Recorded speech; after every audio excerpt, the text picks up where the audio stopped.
Sports Talk it is. Your hosts, Tony Gwynn Jr. Now, I will say the journey, and it was a journey, to get to the press box is one of the toughest journeys I've been on. And Chris Ello. If he hits 2 home runs every game, including excuse me. Well, it's going to be one of those days, huh? It's time to get you up to speed on all things sports. Yes! With plenty of nonsense in between. Oh, look! Here comes our fearless producer! Gwynn and Chris starts right now on 97.3 The Fan. Welcome in on this Thursday afternoon short show.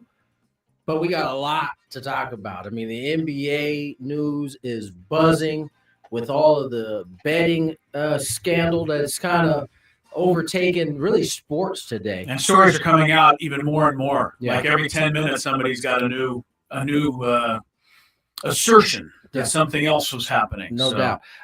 But we'll first be joined by Stacie Terry-Hutson, women's Aztec basketball coach, as they get ready to kick off their season coming up here shortly. I believe the media day was yesterday, correct? Or was it today? No, going right on into today. I know I saw Dutcher on earlier on the live stream, and saw Miles Bird, I believe it was, and Reese Dixon Waters. And look, the Aztecs men got 4 players honored prior to the season in terms of preseason recognition.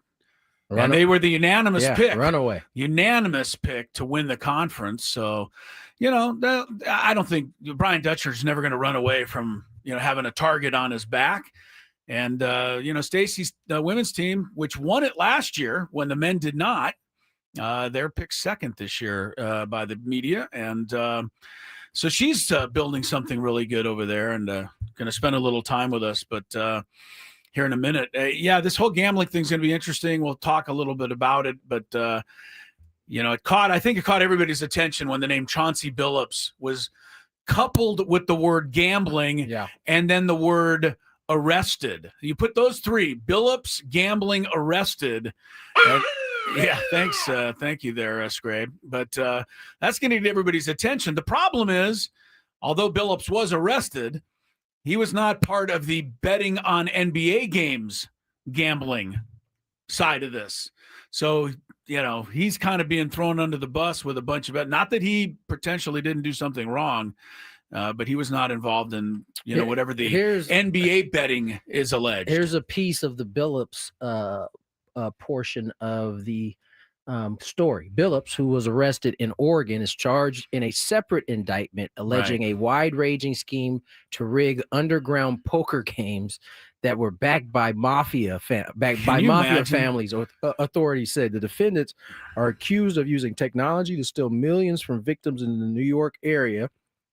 Said the sounds like the attorney. Also, though Billups was not named in sports betting indictment, the description of a co-conspirator who allegedly told Better that a number of Trailblazer players would miss a March 2023 game had a playing and coaching career that matches Billups. So he's not out of he's not in the clear yet in terms of the basketball portion of this. And it sounds, as you said, it seems like more information is coming out more and more as the day goes along. Yeah, I mean, I see a headline with LeBron James's name in it today now. Not his fault, but people are saying they were given injury news about LeBron and his availability. And, we got a lot of different ways. We've been talking about this gambling thing for a long time. And we've been anticipating a day like this. We didn't know what league it was going to be in. Yeah. But we have been anticipating it. Yeah. And I think the response from Adam Silver, at least the one so far, is rather telling, and we'll get into that. But another thing that he and the league are going to have to address is how in the world Rozier, the player from the Miami Heat, who was arrested for being involved in a gambling thing about on NBA games, specifically on his own over-under point totals and rebounds, how he was investigated by the NBA and completely cleared of doing anything wrong. How did that happen to the same guy that, 6 months later is arrested? So that's another thing the NBA is going to have to discuss. Yeah, he was cleared of any wrongdoing in terms of the NBA's rules, and so we're going to. Okay, yeah, right. We're going, but doesn't that sound like this? Make it sound like they thought it was okay what he was doing, or they just didn't think he did anything? It's to me. I mean, the obvious thing I would say is that they think he didn't do anything. I don't think they could possibly. In no world does the NBA think it was okay to. Yes, we got to hope that certainly was the case. It's the end of all sports if they think that's okay. Really, honestly. No, that's not. So I would assume that they thought he didn't have any wrongdoing, but the feds, FBI, say otherwise. Yeah, well, we're going to get into that, much deeper into that, and we have a Game 1 starter for the Blue Jays announced in the World Series. But why don't you bring our esteemed guest on, Tony? Coach Stacie Terry-Hutson joins us here on Gwynn and Chris. Stacie, how are you? How is the media day going so far? I am fantastic, even better than I'm talking to you two. Media day is going great. We're right in the middle of it and just enjoying talking about San Diego State and the Mountain West Conference. Coach, last time we all caught up with you, you were winning one of the most thrilling basketball games a lot of us have ever seen, a triple overtime championship win over Wyoming, and going on into the NCAA tournament, finishing off a 25-win season. And now here we go, brand new season just about upon us. Where have you and this program been since we last saw you and that triple overtime win? You know, it's funny, Chris, that you mentioned that. We got off the plane and I'm with Naomi Panganiban and Nat Martinez, and I feel like we were just here. It seems like it was just the other day, but also a long time ago. So I had mixed emotions coming back to Vegas. But you talked about new year, and it's definitely going to be a new team. So we have a lot of new faces and some young talent returning. So it's been exciting to see, you know, who we are going to be. We're going to be a lot different from last year. However, we're still going to be talented and the standard has been set. So, you know, it was fun this season with my staff, just trying to reimagine what we could do differently, where we could be better, improvements we can make, different styles of play. So it's been fun this year, and I'm looking forward to continuing to grow this team and preparing them for another championship run. Stacie, you mentioned it, Panganiban, Martinez, both really young and contributed in a major way. And at this point, it seems like you have some experience now having a bunch of new faces come in as the portal becomes more and more familiar with everybody. How have you been able to use your past experience to kind of help mold these girls into the team that you want to see them at least start to be at the beginning of the season? Right. You know, it's about fit. It's about fit. And we've recruited the right people. You know, there's a lot of opportunities to go out and get very talented young women, but we wanted to make sure not only were they talented, but they fit into who we are, and what we're trying to do. So we have the right people sitting on the right seats of the bus. And so that transition has been very smooth so far. You mentioned we are young, like our veteran players are our sophomore class that's returning. And with the additions of so many new faces, it might take us a while to figure this thing out. But I'm excited to go on this journey with this group of young women. They have been a joy to coach, and work ethic is unmatched. And you're going to see some improvements, I think, in how we play. And, you know, we've been scoring a lot of points. We scored the most points in 30 years last year, but that's not good enough for me. You know, I want to add another 5 or 10 points.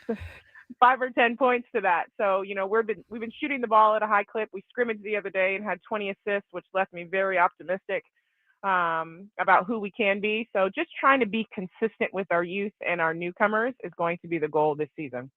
Stacie Terry-Hutson and her champion Aztecs begin this season in Anaheim, which I think is a really good opportunity for any of the Aztec women fans or any Aztec fans who'd like to go see them play. They're playing in Anaheim, and they're playing the number 3 ranked team in the nation, UCLA, in the very first game. I think that's really fun, and I know you're looking at that as an incredible challenge. We should also let people know the home opener will be on November the 8th And on that day, the team will raise its championship banner at Viejas and celebrate last year's championship. But last year you did win in large part because of 3 really good front court players. I mean, your Callie Clark had the game of her life in the championship. Your center, your 2 forwards, Kim Villalobos and Adriana Quezada, both all conference material. All 3 have moved on. So I know you've brought in players to replace them, but do you think that the focus of your team will be different now? I think so. We ran a lot through our post players because they were such dynamic players and had been with me for so long. They were like my security blanket, you know? Right. And all 3 of those young women are going on to play professionally. Callie's in Greece. AD is rehabbing a knee, but will play for her national team. And then Kim is in Portugal living her best life. So really proud of what those young ladies are doing right now. But to answer your question, like we've replaced them, but there's still a question mark in that position. And I have quite a few young ladies that are eagerly awaiting to step into that role, and they've done a great job so far. But we're different, Chris. We're different. The young ladies that we brought in to help fill that gap are totally different players than the 3 you just mentioned. Offensively, have a different skill set. They can shoot the 3 from the post position. So we're going to spread the ball a little bit, spread the floor a little bit and play, some 5-out, looks. And again, we made 5 threes last year, and shot a very high percentage, but 5 makes is just too low for my liking. So you're going to see us shoot the 3 a little more. Hopefully they'll go in a little more often. But it's going to be a fun, fast paced, share the ball type offense that you've come to be accustomed to with women's basketball. Coach Stacie Terry-Hutson joins us here on Gwynn and Chris. She handles the women Aztecs on the hardwood. And Stacie, this second picked, picked to finish second. This is the highest that this program has been picked. I'm gonna put more pressure on her. I picked her first, and I picked her first last year, and I was right. So I stuck with it. What does this say, Stacie, about the program? It seems like it's certainly moving in the direction that maybe you saw this going when you took over this program. And it seemed that in the last 3-4 years has really taken big steps to get to that point. Well, I first want to say I'm so grateful for the community and for our athletic director to giving me the time to figure this thing out. Yeah. I think we definitely got this thing moving in the right direction. And you talked about what it feels like. It's a huge compliment for other people to recognize the hard work that these young ladies have put into continuing to grow our program. We have done some amazing things in the past at San Diego State. So it's now up to us to continue that and carry that torch. And to the question of being second, I don't know if I like it. We talked about it in practice the other day. We've been the underdogs. We've been hunting, and now we're going to be the hunted. We're going to have a mark on our back. So we got to continue to keep that mentality as we are going to overachieve and push and make sure that we are not getting too full of ourselves. Right? Yeah. We haven't done anything yet. This is a new team, and like I said, there's going to be some ups and downs. And the beauty of last year's team is we were still able to win when we didn't play our best. So we got to figure out how to continue to do that with this very young but talented team. But I'm hoping that we're playing our best basketball in March. And I want to talk about, too, you talked about UCLA. We have one heck of a non-conference. We're playing K-State at K-State. We're going to play Penn State in the Bahamas. Santa Clara is going to be a tournament team. So we have a really, really challenging schedule outside of UCLA, but I want to prepare them for life after the Mountain West tournament. I want to go into whoever we hopefully will be paired against, come that same time in March and have a better showing than we did at LSU. So we want to make sure that we are preparing ourselves for bigger and better things. And I think the only way to do that is to play the best. Well, Coach, this is we're all excited. We're excited to see this year and how it unfolds. We appreciate you coming on and spending some time with us today. Well, I have 2 courtside seats for you. I expect you to be at a couple games this year. He was there last year. The one game he came, you guys lost, and he snuck out of the building. He didn't want to take the blame. Okay. That's okay. Give us another shot. Give us another shot. But I'm so grateful for you too, and always continuing to cover our program, and we're grateful. We're grateful for that. So thank you. Well, I'll tell you what, Stacie, my girls enjoyed it. They talked about it a lot, so we'll definitely be there again this year. I love it. I love it. Stacie, take care. Have a good one. Thanks. Bye. Stacie Terry-Hutson, women's basketball coach at San Diego State. They're in the midst of media day, and I think they're going to in line for a great season, Chris. It should be. You mentioned Paganiban. She's really become something here. She went and played on the national team. Played on the Philippine, and then not just the junior national, the national team, which is really impressive. And she's becoming better and better. One player we didn't talk about in the recruiting or in the addition is Nala Williams, who went to your dad's high school, actually. Long Beach Poly. Yeah, but she was the Division II National Player of the Year. Wow. So she's got some credentials, and looking forward to watching her play too. So no doubt. Should be fun. All right, let's get to break. We can get into some of this NBA stuff on the other side. Lot to kind of dissect as I would say the biggest story of the year so far. Is there maybe even in all of sports, Tony? Yeah, that could be 100. Certainly in all of sports. That's what I'm talking about, at least. Yeah. We'll get into that on the other side. More Gwynn and Chris. Hey everyone, Tony.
Our faves on this show, Aztec women's basketball coach. All guests on 97.3 The Fan join us on the David P. Shapiro Fan Hotline. David P. Shapiro, criminal defense attorneys. They're helping good people regain control of their future when charged with a crime. Since 2010, I advise Chauncey Billups, Terry Rozier, and was it Damon Jones, the other NBA player, former player, to visit David P. Shapiro, or David P. Shapiro Law.com. I would like to say this first for everybody keeping score at home. Tony is down 1-0 in the I got ambushed. I'm just saying. You were I got ambushed because you totally we never did. have an interview in the first. Yeah, an interview segment. like, hi, welcome to the show, and But go I'll right take into an my interview. I'll take my L. I'm down on 1. Look, you're making way too much out of this. No, this Scrape. is the best thing I've ever done. I know it's good fun for you. Nobody else. Nobody else is except for enjoying it. everybody else out there. They're all keeping You tabs. two are the only two that are. It was not pretty. feeling It it. was pretty clear that you aren't on board. Yeah. That I wasn't feeling it Yeah, yesterday. it By pretty the way, much- my wife did find that Instagram post. Or what did she say? Well, if I didn't have to take her to the airport last night because she was going on a quick trip, she probably would have been madder at me. But she needed the needed the ride. She had to get to She where needed the to go. ride. So You she can couldn't see get that too post angry. on Instagram. Yeah, Instagram. I don't know why I Yeah. forgot what it was called for a second. At Gwynn and Chris. You can see that post also on YouTube, Gwynn and Chris SD, which we will have another off-air video up for you by the end of the show today. All right, good. We have a little bonus Gwynn and Chris material that you can enjoy later on. Okay, let's get to this, Tony. Well, first of all, I did want to give the note. Savage, the rookie, is going to be the starter for Toronto, Game 1, the World Series. They're going with the kid, Trey Savage, who began the season in Single A. That's a reminder to any player out there in any sport. Put the work in. Put the work in. You just don't ever know how it's all going to turn out. Meanwhile, Bo Bichette, they still haven't decided whether or not to carry him on the roster. I was hoping he'd be back, Let Tony. me tell you, this is a very tentative yes type deal, right? Yeah. It feels like he's not healthy. No, he's telling everybody he's okay, but he's just not. There's no reason why you would hesitate other than not being sure Right. that he's healthy, which I think complicates it way more. Like if you're not getting the healthy Bo Bichette, how good is the Bo Bichette that Right. whatever This percentage isn't the he Baltimore is, yeah. Ravens quarterback situation where a 1/10 of Lamar Jackson this Sunday against the Bears would be Right. better than whatever else they're going to throw out there. Right. So anyway, we'll keep an eye on all of that. There's some NFL notes. Chargers are on tonight against the Vikings, and we'll have that game on our station after our program. But yes, the big one is this NBA inquiry into gambling, and the name Chauncey Billups. I think we're talking about a former NBA Finals MVP, right? I mean, this is pretty, and he's a current coach in the league.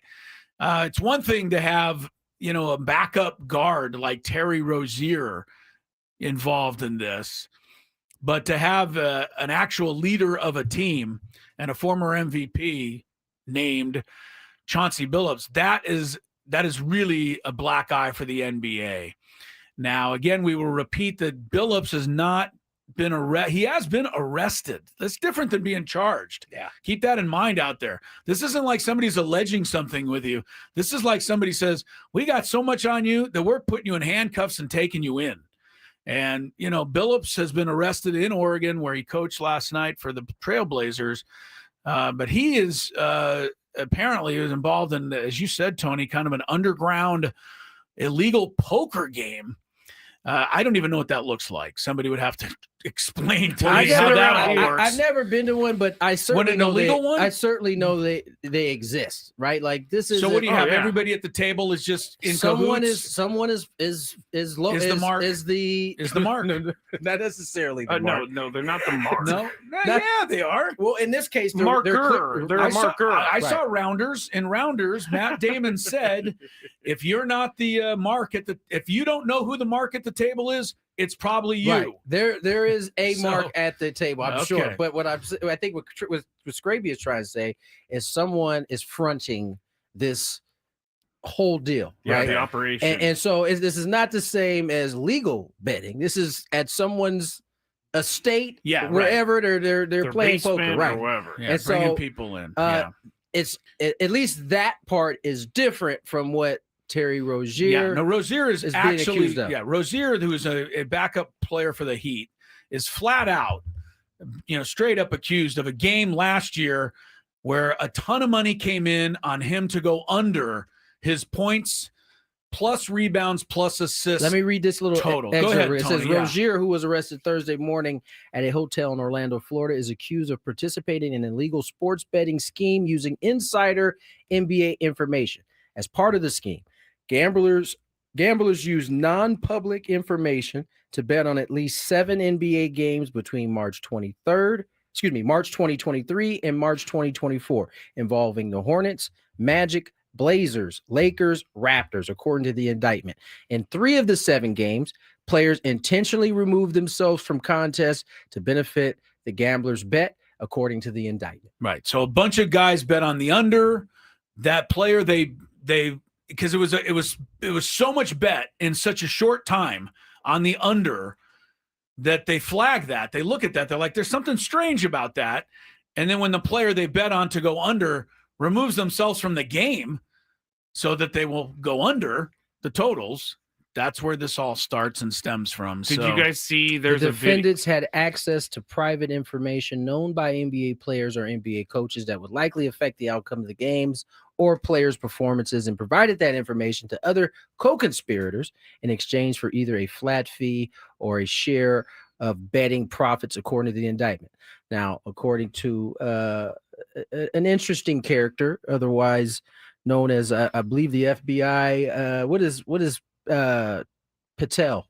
He is the director. He's the director of the FBI. Director said, let's not mince word. This is the insider trading saga for the NBA. That's what this is. Yeah. I mean, they're calling him out. There's no question. And I mean, I don't want to throw LeBron in more than he needs to be, but the third player is Damon Jones. Not a player, coach. Coach now, but former player. Right? Played with the Cavaliers and was apparently, according to the indictment, no player is named here. But the indictment says Jones had a close relationship with, quote, a prominent NBA player during his time with the Cavaliers and the Lakers, and he had access to insider information through that relationship. Dave McMenamin, ESPN, says that player was LeBron. Yeah. Which could mean that... And he got that from LeBron's people that were the ones that told him that. Well, what I'm saying, Tony, I'm not trying to make too big of a stretch here, but if they're saying that Jones was getting inside information from LeBron and using that, could LeBron be somewhat dragged into this somehow? He was on the staff. He wasn't on the actual. Gotcha. So he was getting But he was getting information before the injury report. It wasn't like LeBron was calling him and going, "Hey." No, he knew because he was at a lot of the workouts during that time. So I'm getting up on the gossip about this. People are thinking Gilbert Arenas said all of this because in July he was indicted on some of these things, and he said he's never going back to jail because he's going to snitch, and now all these people are getting in trouble. Did you see him post his so they're saying informant lunch? Yes, because now they're calling him the informant, so he's coming back. He used to be Agent Zero as a player. Now he's Agent Informant, I guess, or Informant Zero. Go ahead. Yeah, I have be a to lot say of this. stuff. Go for it. Ohtani, everyone, like, come on. It's just incredible to me that this stuff takes years to build a case, and Ohtani is cleared in 2 weeks. That's all I will say about it. All right, good. That's good. Then that's all we'll say about it. Yeah. His dog's name is Decoy. You just said you weren't saying anymore. He's laughing in our face. You just said his dog's name is Decoy. You weren't. What is the decoy? eBay. You weren't saying anymore. When we come back, we will. The Big Five is early in the show today. I had to move it. I had to move it to 3:40. I'm not ready because I've been really busy today and I didn't get my Big Five time. Could this be a producer error? No. Did I say it? We got to start counting those. Yeah. All right. Well, look, that's okay because when we come back, a little bit more on this because I think you probably want to hear what Adam Silver has said in response to this stuff. And I think some of that's telling. So we'll get into some more of this, and Gwynn and Chris keeps rolling. Ben and Wood.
Tony Gwynn Jr., Chris Ello, Matt Skraby. We have Thursday night football. Chargers and Minnesota. Go Vikings! Minnesota! Go Vikings! Go! Go Vikings, go. KOC. KOC. Did he call Kevin you O'Connell. since he's kind of in town? Did he I'm check sorry, in what? with you since he's in Southern California? He said he was busy. But he I'm- did. yeah, He did. You know how I he know at that? least messaged you to let Do you know that. No, that's how I know he was busy. He didn't text me back. So He didn't text you back. everybody out here thinks I'm serious. Please, I'm not serious. No, you're not. I'm- I was trying to get a little more info on the these gambling charges and situations. So I guess let's- very silly. I we've went to kinda- NBA.com. There's nothing there. Yeah, they're not ready. No. They're not ready. Let's go to the Damon Jones. I mean, Damon Jones Go to that part of it. was charged. This is the Athletics article, was charged in both cases. The two indictments include 34 defendants, with 13 men accused of being involved in organized crime. Jones is a former teammate of LeBron James with the Miami Heat, and James brought Jones to Cleveland in 2014, first as his personal shooting coach. Jones was later promoted to a full-time assistant coach with the Cavs and joined James in Los Angeles. Jones was not formally employed by the Lakers, but was around the team often and was allowed to fly to away games on the team plane. So this is how You he would know knew the stuff. information. You would know stuff. The indictment said Jones was a teammate or coach of a prominent NBA player who is called Player 3.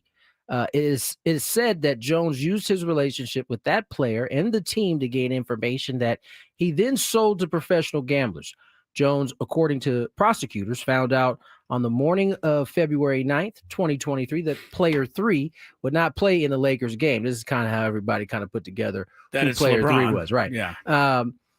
Against the Bucks that night, and told an unnamed co-conspirator to place a big bet on the Bucks because he was out. Player 3 had not been named on the team's injury report yet, but would miss the game. James did not play in that game. It was also reported that they had a quote from him basically in saying, place a big bet because LeBron's not going to be in. And I think he said something along the lines of, place enough so that Mr. Jones can eat too at the end of the day. So he was putting a little extra little hot sauce on there after he gave the information. A leak source with knowledge of the situation told The Athletic that James was unaware that Jones shared information about his playing status. Jones also shared information on another top Laker player. The indictment said ahead of game January 15, 2024, after he learned from a trainer that the player was hurt and his minutes or performance would be affected. Marvis Fairley, another defendant, bet $100,000 against the Lakers for this game, and the injury report simply said the player was probable. The Lakers, however, won the game. And the player Careful what inside information you get. And the player played to form, and Fairley asked Jones to repay him $2,500. Oh, he was paid for the information according to the indictment. So Jones was trying to help him out. The guy lost his bet. Now he's sending Bo and Rocco after Jones. I'm gonna need that $2,500 back. That was bad information. Well, it's all very unsightly or seedy or whatever you want to say. There's a couple of quick things because I talked about what has the NBA said? Not a lot. Okay, they haven't responded with much yet. But Adam Silver did, and I can't find the actual quote. I'm sorry. It was I saw it earlier today, and now it's moved on me. But I can paraphrase let me tell you most something. of it. I saw it too. Okay, yeah. And it is nowhere to be found. Right. I'm not making it up, but I don't know if they took it out because the NBA asked them to. I'm not sure. But Adam Silver was quoted, and I'm paraphrasing, by saying, we are, aware of what happened here. We are working with our basically partners yeah. Gambling. He didn't say gambling, but that's what he meant. He said partners, right. His gambling partners to try and get them to start taking away the offer of some of these bets over under stuff on players that shouldn't have a big impact on the game. Yes, particularly on players that have, because somebody like a Rozier can miss, leave a game early and no one's even going to notice it. And, I think that's great that Adam Silver said that much, but darn well he's never going to say, well, we were really worried about this and we may have to rethink our entire situation. I mean, that's what I'd like to hear. I don't think we're going to hear. In fact, I'm sure we're not going to hear that, Tony. But if this is the tip of the iceberg, the NBA is in real trouble. They better hope that this is the whole iceberg. Right. This where is this at? This indictment. I mean, there's so many different elements. Apparently, you got media outside waiting to talk to Chauncey Billups as he comes out of wherever his practice today. Nah, not practice. Jail. Oh, jail. Right. That's right. He didn't make it to practice today. Yeah. This is a big deal, man. This is something that I think we kind of all could see it coming. Now we need to maybe, because I already saw some comments. Coming up next, the Daily Gambit. I get it. Yeah. All right. You know what we should honestly do? What? I'm being serious. I don't know if I after like this already. Let's just change the name of that segment. What do you want to call it? I don't know. Our daily picks. Just take the gambling part out of it. It's the same thing. Well, this is all we do is we're picking games. It's a way for us to talk about the games, but maybe we should take the gambling. What I was going to say, is there is nothing wrong with gambling responsibly. It is like drinking responsibly. It is like everything responsibly. These guys who are not responsible. They're not responsible. Quite sloppy, actually. So they're the ones who should not be doing any of this, and so that's why I think that overall gambling's okay, but they need a lot more safeguards in this. Well, they think here's the other thing. There are, and that's what I was going to get to. Remember the Jonte Porter case? There is like a through line. There are some of the same names are indicted in those two cases. So you can imagine how big this ring is. It's carried on for what, two years until now. So yeah, that's a long time. Yeah. That is a really long time. Well, I'm reading the Oregonian right now, which is the paper that covers the Blazers, and they don't really have any more insight into it yet in terms of, any comments or anything from Chauncey Billups. There's a story here by one of their columnists, that if this is all true, then Billups has been a fraud the whole time type of story. Oh my gosh. Well, look, I mean, okay, I don't know how much further this has to go, if any further. But don't the Blazers have to completely part company with this guy? And I don't see how he can ever be back in the league. Once he is proven to have done something illegal. Yes. Okay. Because they can get wrongful termination suit. If I'm, this whole thing, like Adam Silver said something about asking sports books to pull back on prop betting. That's not good enough for me, Adam Silver. Well, that's what I said. And I would like to see more. You want to see them do what? I have no idea. But just so being like, it's not good enough if you don't have any idea. Because that's kind of skirting the issue here. What is the issue? The issue is whether or not our sports are actually not predictable. So should the leagues not be taking money from? The league should not be taking money from these betting sites. Do you think that can ever change? No. It's not going to change. This can change it? No. That's what I just said. It's not going to change it. And I want to just say this because I'm usually on Skraby's side. You could make a pretty strong case for the fact that because the league gets money from FanDuel, that does not then mean that players are more likely to bet. I'm with you on that. Right? But Can you make that case or not? It's very hollow the fact to that me. The sign is all over the arena. Make it more. It was at least in sports. It was a blinking red light for a very long time. It was so taboo to even say the word. Yeah, I wasn't sure if taboo was the right word, but yes, it was taboo. Yeah, right. Because the leagues used to forbid it. Right, completely. They wanted to stay away from it, but the moment the league started to embrace it. And listen, they got their toes in there first, then they got their feet in, and then they just jumped in. They're in. And so once that happened, it's we said it a billion times on this show. It's only gonna lead. You could talk about all the education you want.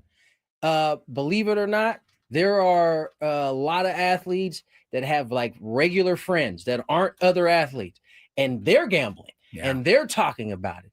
It's everywhere you go. Well, there's another aspect to this too.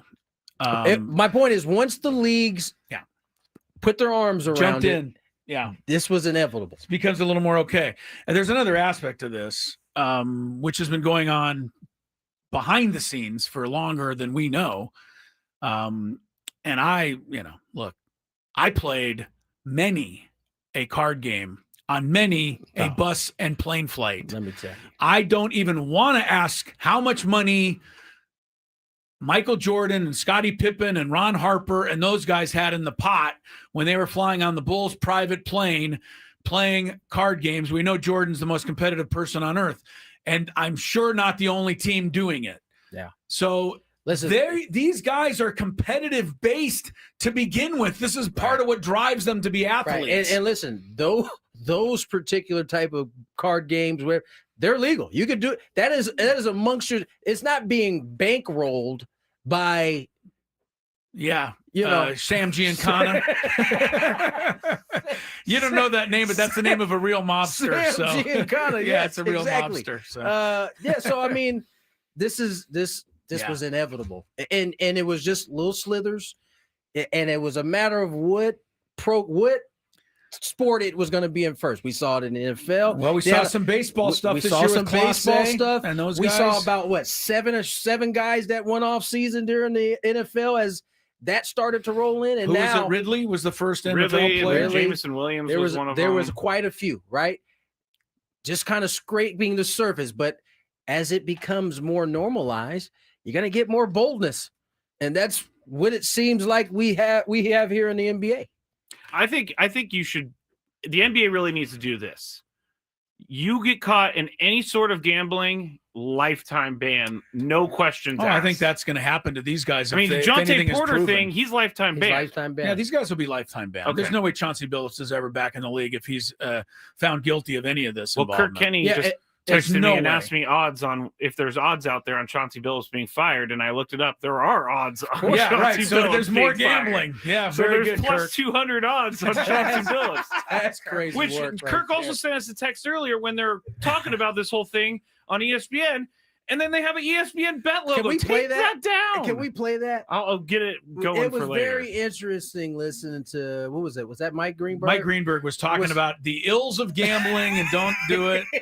And he basically said the same thing. There was a time ESPN wouldn't touch it with a 100-foot pole. Yeah. And as you said, right? And I think somebody thought this is not a good look. The bottom right corner. The bottom line was the actual bottom line in that moment was sponsored by ESPN Bet. So they took it down. Well, along those same lines, I joked about the NBA.com, and you said, well, they're a little slow to it. They actually do have the story. I found it, Tony. It's the 10th most important story on their I'm sure page. they don't want that at the top. Yes, they don't want people to think this is a big deal. But I'm sorry to tell you, NBA, this is a big deal. Unfortunately. By the way, we were talking about Chauncey Billups. If it is proven that he did something in the same realm of Terry Rozier, he's definitely no-brainer not coming back. Yeah. I mean, if you're a coach and you have ultimate control. I guess not ultimate because you're not playing, but there was a video out there where people were putting together of Terry Rozier, and it was one of those nights in question, and Terry Rozier played horribly. Well, he didn't even play. He took himself out of the game and in all of these bets that hit. Yeah, which is why he hit the under. That's why they were all noticed. That's really bad. That's the ultimate bad. That's the boldness and sloppiness that happens when it's around you all the time. Let me bring up another angle of this for fun, since we have another minute left in this segment or two. Right now, it looks horrible for the NBA. And we're going to call into question the validity now of all the leagues and everybody and say, why are they in bed with all these gambling sites? But hopefully they've got a handle on it. But if anything's wrong with Billups or anything proven here on Rozier, they're out. They're done forever. We're never going to forgive them, etc. The Houston Astros were found flat out guilty of cheating and winning the World Series. They basically all but admitted it, that they cheated to beat the Dodgers and everyone else that year or down the stretch. There are still some people who boo the Astros, but not many. That was now. Don't take my shirt off. That was all. It was 7 years ago when it was happening, maybe 4 or 5 years ago when it was all a big deal. It didn't take down the game of baseball. No. It's never called into question any other ball game we've ever watched. Altuve still plays. Correa still plays. Springer still plays. The only people that got in trouble were AJ Hinch and right. The GM, they got fired. the Red Sox manager. What's his And name? Hinch, Score. Yeah, and Hinch is back managing. So is Core. Yeah, they're both back. So that's a good point. Chris. You just wonder. We're kind of reacting to this in real time and saying this could be the end of the world.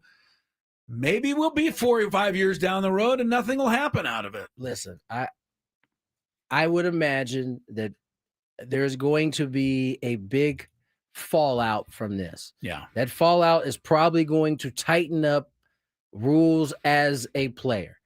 And listen, ultimately, if you're not keeping the main thing, and you can have that jeopardized from playing around with this gambling stuff, it's going to check some people. But, but to finish my point about Billups, if it's solely do you think it's the same if it's just solely if he's just involved poker, in a poker illegal poker thing? Do you think it's the same? Can he get back in? I actually think if it was alone by itself, he could. Right now, though, in my mind, his name is connected to the NBA thing, and that's not his fault. Yeah, because they're putting it all in the same story. So it's looking like Billups bet on NBA games, and that hasn't been even alleged yet. Yeah, it's yeah, man. This was the big one that was coming down the pipeline. Where was Fred Sanford? Ethel, the big one's coming. This is the big one. Do you guys? I don't think it was Ethel. If somebody knows, correct me. But he used to yell. Do you guys do on my phone? It goes do not disturb at 10 p.m. and it doesn't turn off until 7 a.m.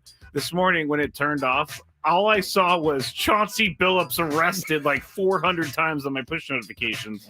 Yeah. Well, there's something to be said for including him in this, the FBI including him in this and attaching him to the NBA, making the announcement at the same time.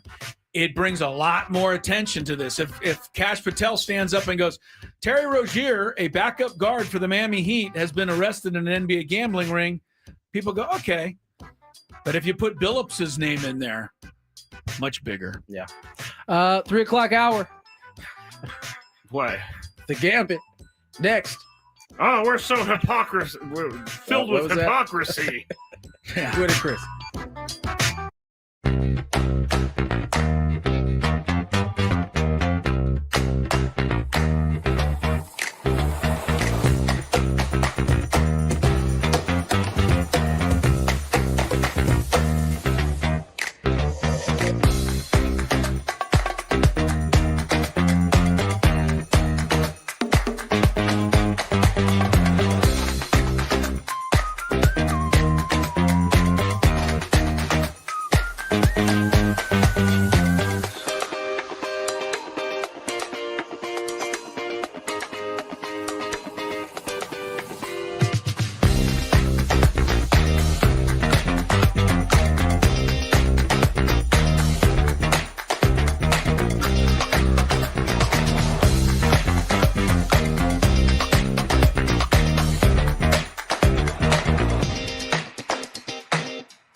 and Chris Ello, Tony Gwynn Jr., Mr. Skraby, bonus content, Gwynn and Chris. Skraby will tell you how to find it on the YouTube search, but we have a little extra stuff coming for you that you can access after the show today. Get signed up there. Join, I guess, the several hundred who have already subscribed. Yes. Yeah, so we invite you to subscribe. It's absolutely free, and you can follow along with all of the Gwynn and Chris stuff, including some bonus content later today. I have a name for it, and I don't know if you guys like it, but maybe you should run it past us. I think we just call it Gwynn and Chris off air. Wow. It's easier. It comes off the tongue. That's not bad there, Scrape. Yes, I love making names like this, and so I've been thinking about it. Gwynn and Chris off air. Do we want to tell the people what we talked about today? Wait, you don't like that name? Yeah, I do. I just felt like doing that. I was going to say, what are we going to call it? Gwynn and Chris bonus content? Well, that's what I had at the moment. Okay. I wasn't trying to be mean there, but we talked about yes, the Bad Bunny halftime show and what's going on with Big Bunny, as Chris called him. He kept telling me on the phone earlier, Big Bunny, and I'm like, no, Chris, it's Bad Bunny. Yeah. But we talked about the whole controversy and just kind of threw some things around. So. I know. We approached politics, but we backed away as quickly as we could. I tried to get the guys going. No, we got going. But I mean, look, the bottom line on that story.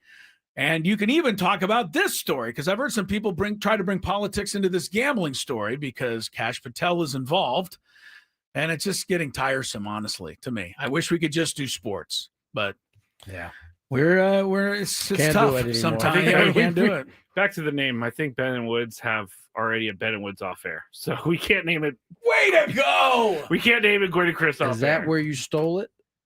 I didn't steal it. It may have. I mean, it's not like those words are. Sounds like you stole it. Sounds like we're back to bonus content until further notice. What the Big Bunny podcast is what we'll call it. All right. Either way, YouTube search the at Gwynn and Chris, and it's AND. Yes, at Gwynn and Chris. SD. Yes. All right, you can find that later. Couple of quick notes before we get to the Daily Gambino here. I'm bringing this up for fantasy football players, I being one.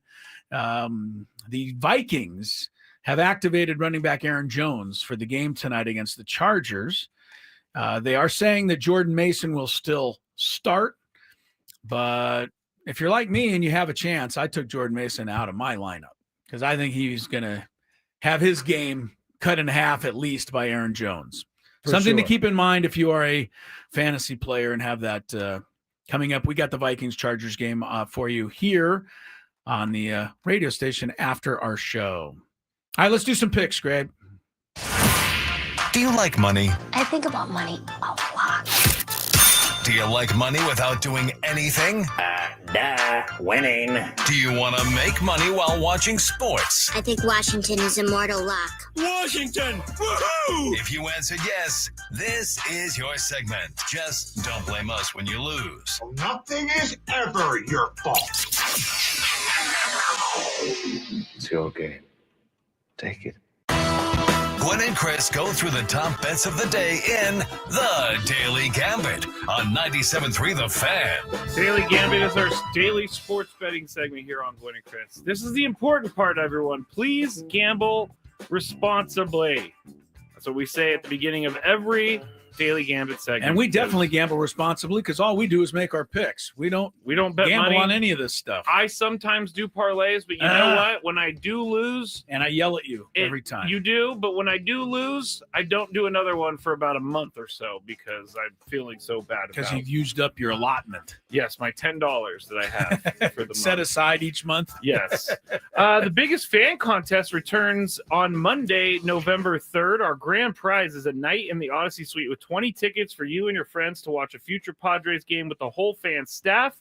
Register your name at 97.3 The Fan, sd.com/biggestfan, and listen when we announce names each day at 9 a.m., 1 p.m., and 5:30 p.m. for your chance to qualify. All right, let's go into the first bet. Cleveland was -1.5 last night at the Knicks. Chris went Knicks. Tony and I went Cleveland. It was not for us, Tony. Cleveland, this is not for you. Next one, 119, 111. So Yeah, they came back. The Cavs came back, They made did. the game. That happens a lot in the NBA, It does. doesn't it? You get a 20-point lead. You it might gets as well cut to not one, even look up there in the second quarter when Right. they're down 25. Gets cut to one, Yeah. and then the team that was ahead by 20 goes and wins. Right. I see that a lot. You use all your energy getting close, and yeah. then they put their foot on the Right. on the pedal. the next bet, Detroit. Chris, I'm never going to listen to Chris about his teams ever again. I because told you Detroit that was they're minus not 2.5 that bad. at Bulls, but you sit here and you say how terrible they are all the time. And you said that yesterday, and I immediately said they're not that bad. Well, this He should did. prove it because you were He the only one who did. chose the Bulls. I fell for your trap, and Tony and I chose the Pistons. Detroit was a 2.5-point favorite, and the Bulls won 115-111. So I they mean, were the the Pacers, best. Tony, Pacers don't really have anybody right now, right? Yeah, Pistons have a couple guys out too. I told Tony I think it's the first time the Bulls have been Oh, they over played- 500 yeah, for they played 3 Pistons. years. They're 1-0, so I'm getting excited. Clippers. Now this one was a shocker. That to just me. surprised me too. Yeah. Clippers minus 9.5 on the spread at the Utah Jazz yesterday. Tony and I went Clip Show. Chris went Jazz. Utah won 129-108. Not That's even what I'm talking close. about, Utah. And Not it was even worse than that. close. They were ahead by 40, I think, at one point. 40? Yeah. I don't know what the Clippers were doing last night, but they Not weren't playing playing. much basketball. Then who had more points? Donovan Mitchell -2 or Jalen Brunson? You guys went with Mitchell. I went with Brunson. Donovan Mitchell at 31 minus that 2 is 29. Brunson 23. So you guys went Boom. with that. Give me my first win. Things have gone really poorly for me ever since I was on that hot streak, which Good. is betting. That's normal for That's you, how actually. it works, though. with this Giannis Antetokounmpo over under 51.5 points plus rebounds plus assists. Chris went under. Tony and I went over. He had 37 points, 14 thing. rebounds, And no assists? 5 assists. Oh, I was Yeah. hoping no assists. It's the only way I was going to win that one. 56 Yeah, total. So we win that one. As good of a game as that was before you get off the NBA, we got to mention VJ Edgecombe last night of Philadelphia. He was cooking. If you haven't seen the highlights, this is a rookie, number 3 overall pick. Yeah. 34 points in his debut. And I didn't think that much of it until they said it's the most points yeah. by any rookie since Wilt Chamberlain 66 years ago. No Good- rookie, good list to not be Jordan, not LeBron, not any of them. Most rookies don't get their 30-point game until like midway in the season, if you're on that level. If you get it, he got it in his first game. So good for him, man. That's They money. did win too, Philadelphia. All right, go ahead. Next one, Middle Tennessee, Blue Raiders at Delaware, Blue Hens. Remember I said the Raiders would beat the Hen? Delaware was 9.5-point favorite. You guys went with the Hens. I went with the Raiders. Delaware won, but they did not win by enough. 31-28. Tennessee They covered. did not cover. Middle Tennessee covers.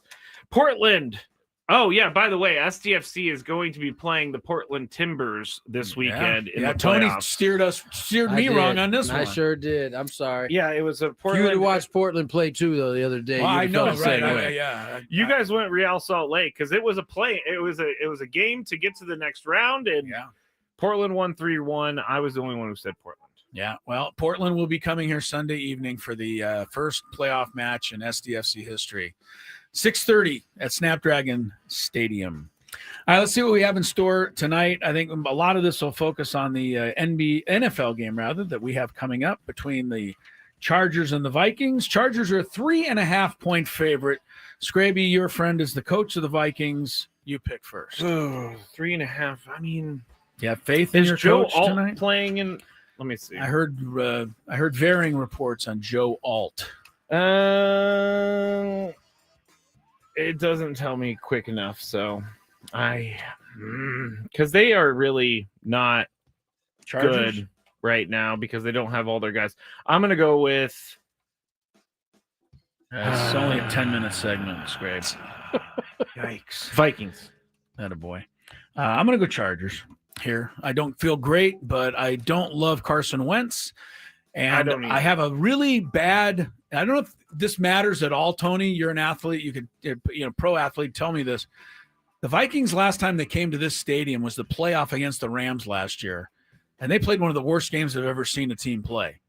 Yeah, I don't know that should carry over tonight, but I just don't have a good feeling for the Vikings on that field. So I'll take Chargers.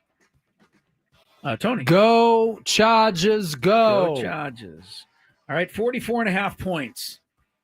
I think there will be some points scored. I'll say over. Tony, 44.5. It's like 24-21 would beat that. Over. Mover? I think he said younger. Sorry, Tony. Over. Younger or older?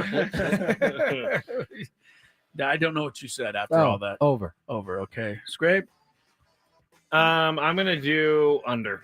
Contrarian? Yes. Justin Jefferson, who's only got one touchdown this year. I know. It's You kinda looked that up crazy. earlier. Yeah. One TD all year.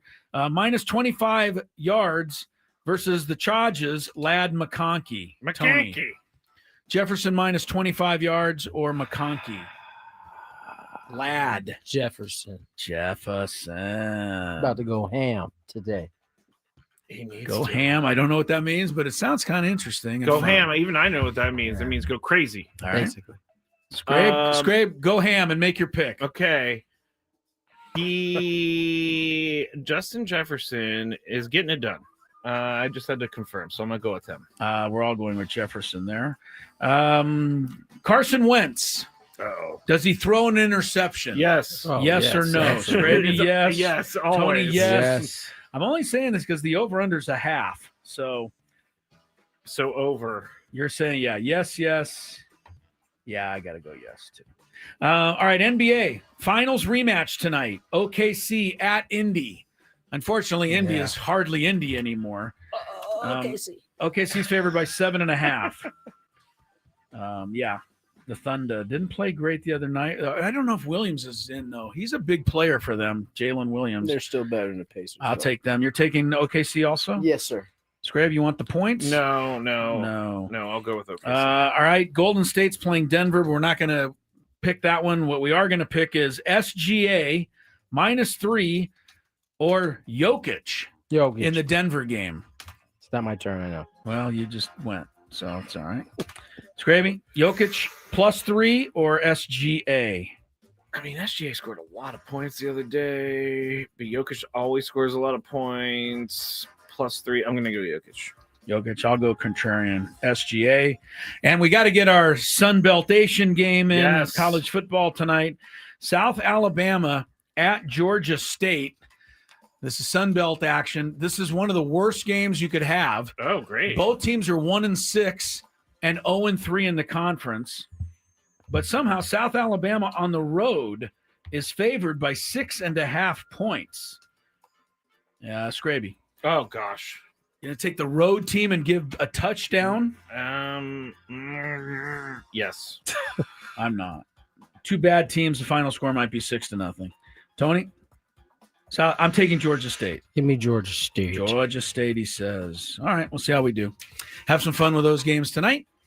Break time, Gwynn and Chris. Traffic time for you. And then we're back with only an hour or so to go on San Diego's number one. Sports Station 97.3 The Fan. From the 855 Get Ross Traffic Center, protecting San Diego after.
3:19 on the clock.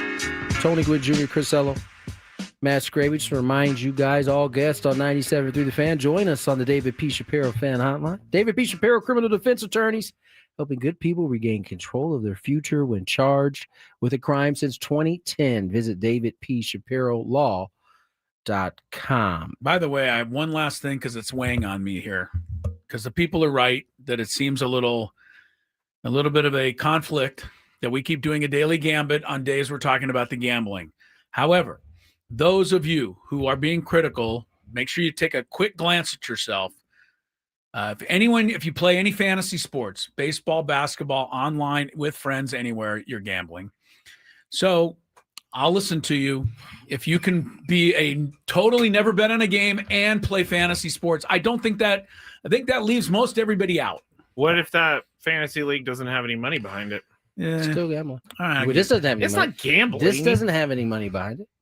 No, I know, but I'm saying, like, if you're a person out there who's doesn't have anything money I feel like fantasy football. I feel like it's a form. It's definitely a form of gambling, and I've said this many times. If they somehow outlawed fantasy football, which not happening, nor do I want it to, but if they outlawed fantasy football and took away betting on football, the NFL would be pretty normal. Although, Chris, you have lost 3 in a row in our league, so You had to bring that up, huh? Well, that had nothing to do with it, but you're talking about fantasy football. I was just mentioning that you lost 3 in a row. Okay. Well, did you say I won 4 in a row before that? No, you did not. not. You didn't. Because it doesn't matter when you lose 3 in a row. All right. Huge haul we talked to the Lady Aztecs early. Stacie Terry-Hutson joined us, talk about her squad. The boys aren't too shabby themselves. They racked up 4 players. 4 all saw conferences. some preseason honors of one type or another. Tony, preseason player of the year for Miles Bird. Miles Bird, Magoon is mentioned in the all conference preseason, and LZ Harrington, freshman of the year, yep. And then I think you've got Reese Dixon Waters, who's I don't know if he's in the comeback player category. I didn't see exactly what he was. Probably all conference. All selected to the 10-player preseason. Okay, there you go. All conference team. It's interesting that both the men and the women have the newcomer of the year, freshman of the year. Freshman of the year. Right. The women have a young lady named. She's from Texas. Yeah, I know, Kendall Mosley. Yes, I've met her a few times. I blanked on her name for a second. I can tell you one thing about this young lady, Tony. You would appreciate her. She knows she's going to be good. Like, it isn't even an argument. I love that. But she's not cocky. She just knows. She goes, I'm good. I'm going to be good. They'll beat me sometime, but I'm going to beat them. She's got a really good attitude for a young, very young lady. The Aztec women and Naomi made the all-conference preseason. And so you got the women picked second, you got the men picked first. So it's going to be a good winter, looks like, on the Mesa. The men received all 26 first-place votes. Yeah, I thought that was interesting. Normally, our conference is a little more spread out than that. No, you know? Utah State is picked second, followed by Boise State, newcomer Grand Canyon, and New Mexico. And New Mexico now has Eric Olin, former UCSD. Yes, and he brought us some of his players with him. Did. Even I think he feels it's going to take a year or two. And by the time he has success, the Aztecs are not going to be playing New Mexico anymore. Yeah. It's the last year in the Mountain West, for better or worse. It moves to the Pac-12. Pac-12. We've got an official amount of teams now in terms of remember, they were missing the one team to kind of push it over for playoff implications. Yeah. I'm going to say this as a basketball, part of that. I'm pretty excited to have Gonzaga in our league for basketball. That is at least one game, if not 2, you can just bank on looking forward to every year. Yeah. So that's great. Oregon State, Washington State, not moving the needle as much as they used to, but I still think it's fun to play them. Oregon State's having a terrible year in football, but Washington State has actually been pretty good. New Mexico's still going to be good. They're not in it, though. Oh, that's right. They stayed back. Yeah. So Boise State. Boise State, It's all Utah the states. Just if you can't remember, it's all the states. Boise State, Utah State, Did Reno go? Fresno State, and Utah. Did I say Utah? Utah. You said Utah State. Oh, Was it no. Reno that went? No. Nope. They No, stayed. Reno and UNLV wanted to stay together. That's right. Which I don't like. I think UNLV should have come because I think that's a good rivalry in every, in sports for us. But Fresno. Did you say Fresno? Yes. Fresno, Boise, Utah.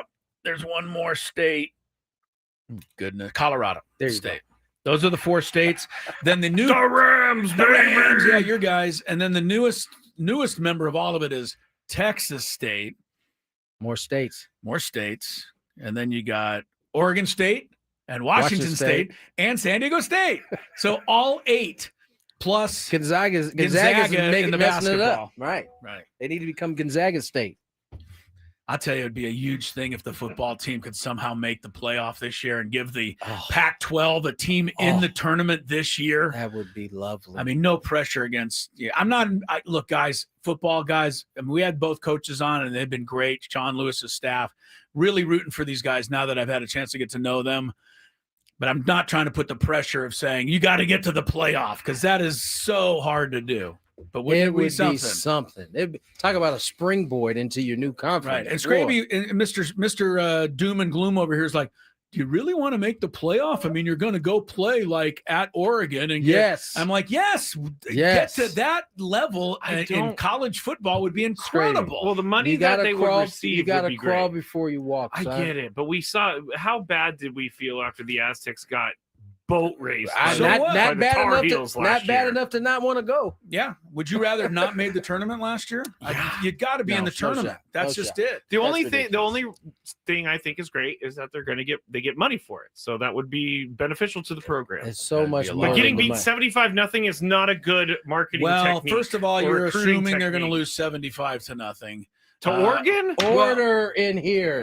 Number one, order. Number 2, Dan Lanning would never run up the score like that. Far too respectful of a coach if they played Oregon in the playoffs. I don't care, but honestly, how it looked. I would be willing to make a deal with playoffs. That's money.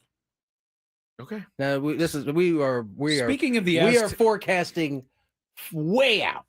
Speaking of the Aztecs getting blown out in football games, the first time it ever happened to me as a freshman was with my first year. BYU came in the last game of the season. Both teams were 8-2. Winner was going to go to the Holiday Bowl. It was the first ever Holiday Bowl. Big deal. And I think it was 63-14. And Mark Wilson was the quarterback of that team. But their quarterback right around that era was a guy named Gifford Nielsen for BYU. I get a text from my wife today. She's in New York with her nutrition people. And she asked me, she goes, do you know of Gifford Nielsen? And I didn't know if he was sitting right there or if maybe somebody knew him. So I wasn't sure how to answer because I did not want to answer nicely. Right. That he's a BYU guy. Yeah, I know him. So I don't know where that's going to go.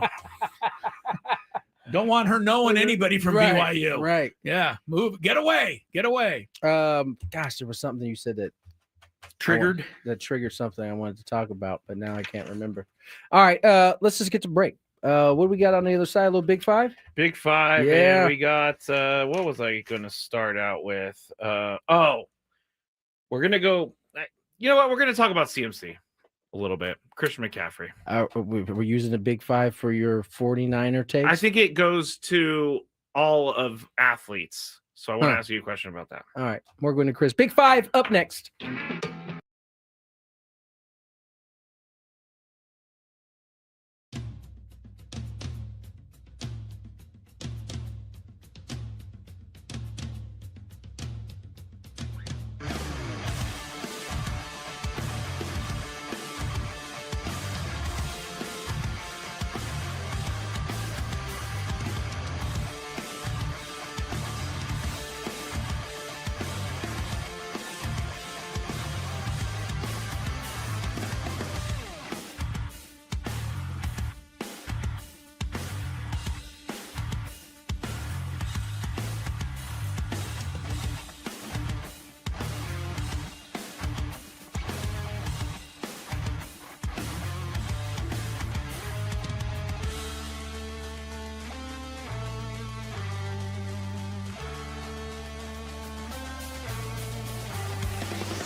If you love Mediterranean food, I was trying to figure out whose turn it was there. If you love literally says Chris in right above your read. I don't believe that because it can say you can forget to change that just as easy as that can be correct. No. Yes. I have two sometimes master documents. Sometimes you hit the wrong master document. During the season when I know you're not going to be on the show as much, I don't care. But when I know that you're going to be on the whole show. So I'm just saying, we look at it every day regardless. So I'm just saying. I still double check. But don't interrupt me. This is a read. Yeah. Bah! If you love Mediterranean food, try Spiro's. It's authentic Mediterranean cuisine. It's in Coronado at the Ferry Landing, La Jolla at the corner of Prospect and Fay. For dining or takeout options, Spiro's Cuisine.com. One of my brethren went down today, Tony. SEC has suspended longtime referee Ken Williamson. Oh, man. Terrible job, basically, in the Auburn-Georgia game. Just was so bad that he's been suspended. That's not what the league is saying, but I have this in the Big Five. All right, we'll talk more about it at that time. I have one more official mention. My favorite umpire, the Reaper, John Tumpane, got the call Game 4 of the World Series behind home plate. Watch out. I'm the only one that'll even notice, but I'm a fan of him. Right-handers, beware. Yeah, he will get will the slash punchy. you. Yeah. He'll get the punchy. If you're wondering if that matters to you, used to be kind of a thing, I think. People used to keep track of who the umpires were. Mark Wegner is the umpire World Series crew chief this year, Tony. Any thoughts? Well, he is the one that I believe Mark Wagner is the one that apologized to Sanchez earlier for missing the I think it was a strike 3 that could have ended the inning earlier in the playoffs. Yeah, against the Dodgers, I believe it was. Yeah, it didn't do Sanchez. Oh, Christopher Sanchez. Yes. It didn't do him any good. No, it did not. All right. Real quick matter on the baseball side. I just saw this on John Boy. Okay. It's a release from the Dodgers. It says, with a heavy heart, it is with a heavy heart that we share that Alex Vesia is away from the team as he and his wife, Kayla, navigate a deeply personal matter. The entire Dodgers organization is sending our thoughts to the Vesia family, and we will provide an update at a later time. Alex Vesia is a Steel Canyon High pitcher. So he's out there. Local ties. Yeah, he's out there near Mudcat. Yeah, that's those kinds of things you don't even want to guess, but that sounds very scary. Yeah, it does. All right, born in Alpine. Yep, Steel Canyon High. All right, Scrape, hit it. Big five, right? After traffic.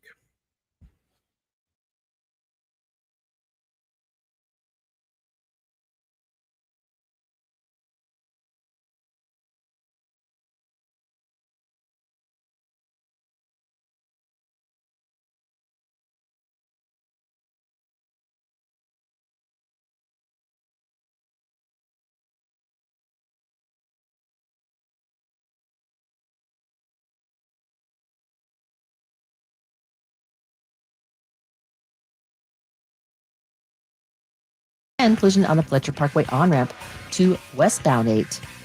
Toyota of Poway has been voted San Diego's #1 Toyota dealer by USA Today with APRs as low as 0% and tons of new Toyotas on the ground. No tricks, only treats during the Trucktober sales event happening now only at Toyota of Poway or online at toyotaofpoway.com in the heart of San Diego. I'm Kelly Danick with Gwynn and Chris, San Diego's #1 sports station, 97.3 The Fan.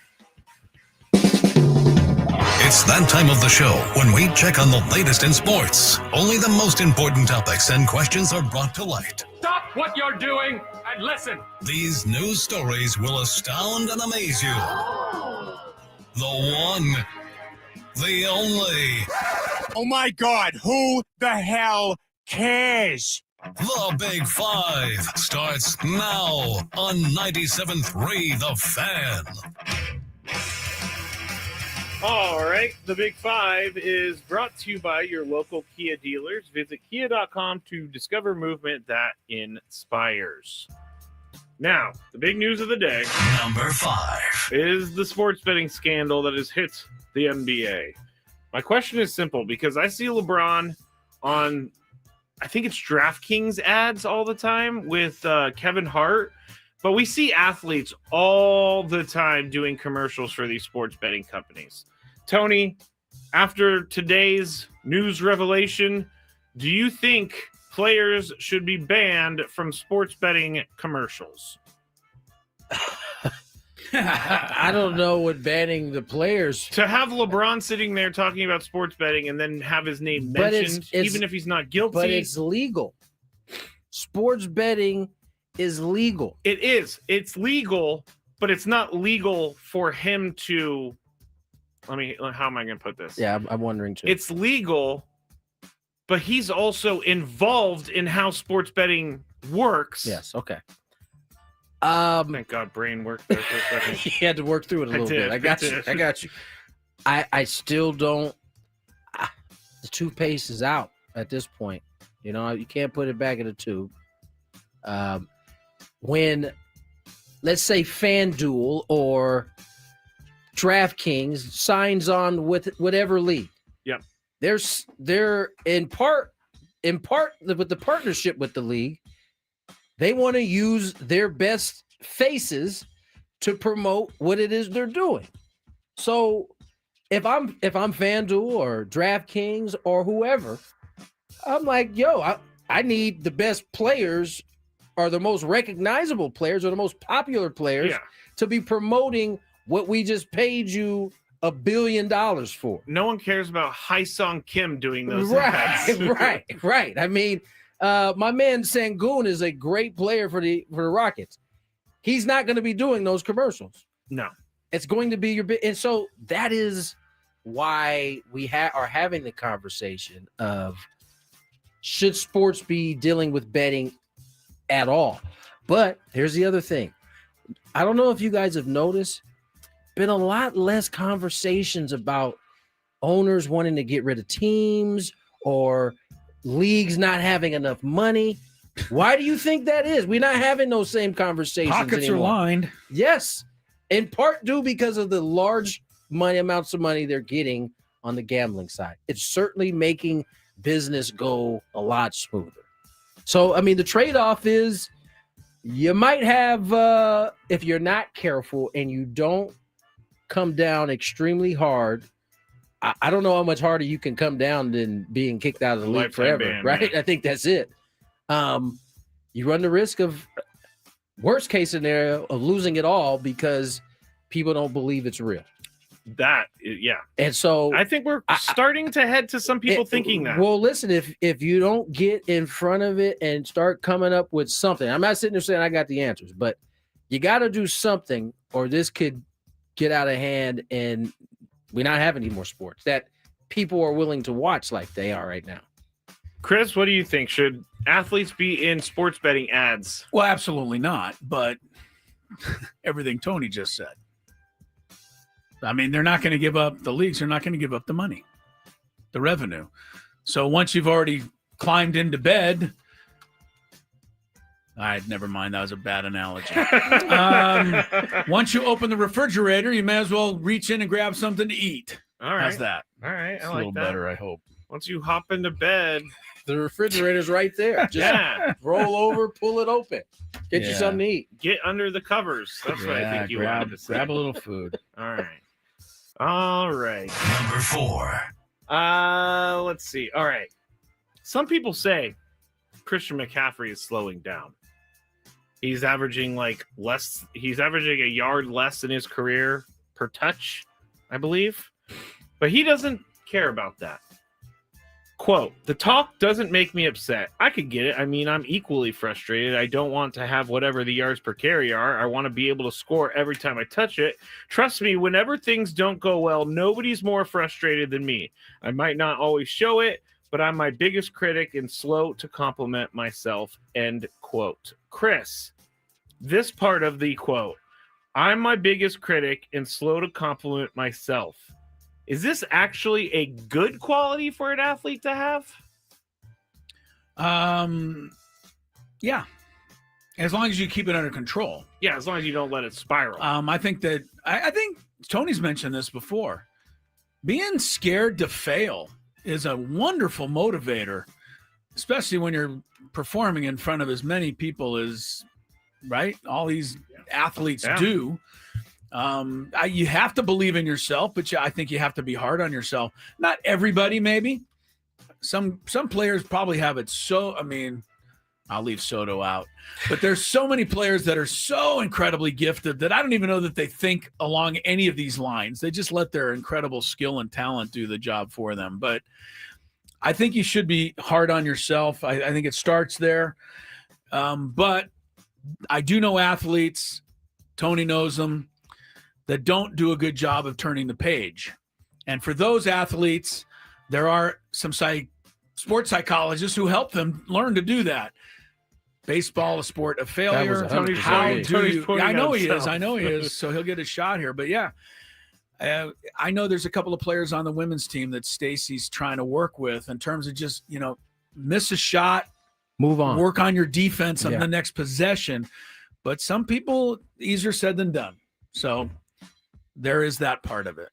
All right, Tony, is being a big let me get back to my little thing here. Is being your own biggest critic and slow to compliment yourself, is that a good quality for an athlete to have? Yes, I think it's a great quality. Now, it can be overwhelming at times where you're not giving yourself any credit, no matter what you do, or just being 3 for 4, and if you're upset because you didn't go 4 for 4, right? Yeah. That's it's certainly a thing, but I don't know any athletes that are the other way. You know what I'm saying? Like, not dedicated, really. Right. Like, quick to give themselves compliments. Or let me say, I don't know very many successful athletes that are quick to give themselves compliment and aren't their hardest critic. Biggest critic. Yeah. So, I would say it's a great quality for an athlete. Is it similar, Skraby? I was just thinking about this. Is it similar to us as fans, where it's a good fan quality to always be worried about your team? No, it's not. No matter how good they are, and people tell you it's not a healthy quality. No, it's for not. Your fan. It's not. But we all do that, don't we? Like, yes, you guys all do. I told Adam the other day, I go, you got a Falcon fan. You're playing the Dolphins this week. No, I'm worried, he said. I said, what are you worried? Wait, can you be worried? He goes, well, yeah, they could easily lose that game. I think there's two types of worries. And one worry is that, like, oh, man, I'm worried about this game. And then you have Chris. My team is the worst team in the NFL. We already went through this. Okay. Yesterday. It's a repeat. Okay. Number 3. Veteran college football referee Ken Williamson was permanently suspended, which I don't understand. Does that mean you're fired? Yeah, I don't Permanently understand suspended? that. Because being suspended means that you're still when employed. when can he reapply for stay? I don't know. He can't. It's permanently. I know. I'm saying. I know, it's crazy. Permanently suspended from officiating SEC games after 11 complaints, 9 of which were validated, arose from the Auburn-Georgia game on October 11th. Williamson has officiated for 41 years, including 21 of those years in the SEC. Now, TV ref, I can't remember what channel he's on, but Terry I think he's on CBS. But he's the penalty official expert. Is he NBC? I don't know which one he is, but yeah, Sunday Night Football. Is it ABC? Yeah, it's probably ABC. ABC's Monday Night Football. No, ABC does most of the college games, so it's probably ABC. Okay. Yeah. No, you're right. SEC is ABC. ABC. Yeah. But Terry McCauley was CBS. I meant ABC. I'm sure you did. That was a jerk comment. Go ahead. Terry McCauley was flabbergasted by this permanent suspension and wrote, quote, "If this is solely based on that one game, then shame on everyone involved. It's yet another reason why conferences should not oversee officiating and will forever be a dark stain on college football," end quote. Chris, or actually Tony's up first. Should he have been permanently suspended for missing 11 or 9 calls? Yeah, missing 11 calls. 9 were validated, so I'll say he missed 9 calls. Well, double figures is a whole different story. Permanently, meaning fired, I'm assuming. Yeah, We'll just pretend like he got fired. Yeah. If it is just one game, that's probably after 21 years of SEC refereeing, a bit heavy-handed if it's only for this one game. I mean, that's the only one that they're pointing to in terms of the calls, right? They're not pointing to anything else. Did he make all the calls? I mean, usually the referee does not call everything, right? Other refs on the field call stuff. One of the big issues during the game was there was a fumble that was called at the goal line, and the team that fumbled, the replay showed that he crossed the plane and then fumbled, but they still went with the call, and they didn't. But give is that the partly the problem of the replay official who's on the headset with him? I don't know. I don't know. I don't know how it works in the college level. I don't know. Yeah, I would say that I'm going to. It's the SEC, right? So I'm going to assume there's a little corruption They're jerks. there, right? So yeah, they're jerks. I'm going to say that this was probably a little heavy-handed. All right, Chris. Or wait, hold on. We now go to our resident referee, Make sure you get it Chris right. Ello. Yeah, first Should thing, he have been permanently suspended? if he lost his fastball, and I'd like that to be almost told to me, like if he's been slipping, 21st year, he's 68 years old, and he's not moving as well or whatever, you might have a case here. That's all I'm saying about that. Secondly, in general, seems like an overreaction, because if you, and I'll say this, if you suspended every one of us high school officials who missed 9 calls in a game, you'd have nobody to call your game. It's the SEC, though, Chris. I know they're held to a higher standard. Yes. So, yeah, it's a little rough. How about the official that should have been let go, if anybody, was the guy in the Oklahoma Auburn game, the ones that missed the guy walking down the sideline who tried to come off and fake out. Yeah. That was a complete whiff on that one. And if you're getting rid of this guy, send DJ Rayburn his walking papers. Oh, DJ. All Padre fans will sign off on that. DJ was in my good graces for a long time because he was a big Trading Places fan. I think he might have been listening to our show. Oh, no. When they were here. No, this is a while back. Oh. And we might have had a top 5 Eddie Murphy. Right. And I saw him at the field that game. He was like, Trading Places is a great one. And I was like, oh, you listen to the show, huh? All right. Yeah, don't listen in a couple years, okay? Yeah, don't connect yourself with our show any longer, DJ. You got that down? That's what he got that down. I got that down. No, I don't have it down. No, it was a ball. I do have it down, actually. Oh, right, yeah, right. Lionel Messi has signed a contract extension to extend his stay at Inter Miami through the end of the 2028 MLS season, the team announced today. He's 38 years old. He initially joined Miami in July of 2023 as a designated player on a 2.5-year contract, breaking league precedent and team records with his deal. but he is going to be staying in the MLS. Chris, is this a win for MLS, or is this the end of Messi's career? Oh, I probably both. But it's you think it's a win? Tremendous win. MLS, he's drawn a ton of respect for that league. I don't think there's any questioning. He's playing at such a level. He's going to be the MVP. Again, leading scorer.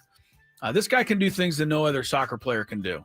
Yes, this is a big win. And, now the MLS just needs like one Messi for every team, which would, Well, SCFC has Anders Dreyer. Well, we have our Messi, right? Yeah. Tony, is this a win for MLS? Yes. I mean, getting Messi. Listen, they have done a really good. I think part of the reason why MLS has thrived and has grown is because they've hit really well on these type of signings. Right? Started with Beckham. He came over. I think Henry came over, played for New York, and now you're getting the likes of a Messi. Oh, wait a second, Tony. Henry. Yes. Sorry. Excuse me. Bad. Henry. I like Henry better. Spelled Henry, I know you but do. Henry. Yeah. He was. I mean, he was. They have all carried the torch well, and when you bring international guys of their level over, it's a boost. And Messi is, as for as old as he may seem, he's still leading the league in goals. So, like, yes, this is a great signing for MLS. He's 38, which is 2 years younger than me. I can't even imagine playing professional soccer at that age. Soccer. Like, it's not baseball at 38. Soccer. There's no way. Crazy. Number one. All right, a Del Mar mansion has shattered San Diego County records for the most expensive residential property after it sold for $50 million this week. The newly built mansion at 2920 Camino Del Mar went on sale in November 2024 for $75 million, but then it slashed its price to $59.5 in somebody June was disappointed. before finally selling for $49.5, rounding up to $50. Tony, if you could buy a house anywhere in the world, where would it be? Somewhere in La Jolla.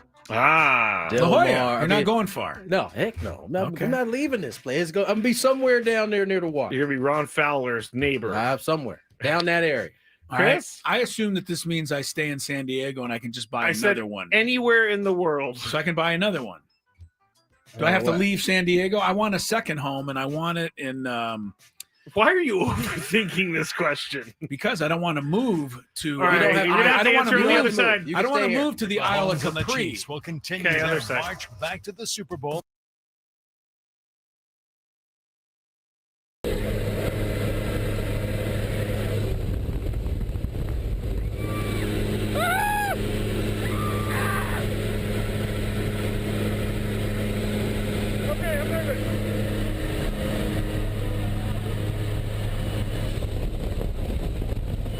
Stay low. Hands on the heart. Stay low.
My turn. That'll happen. They're really super. There, go.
Oh, you idiot.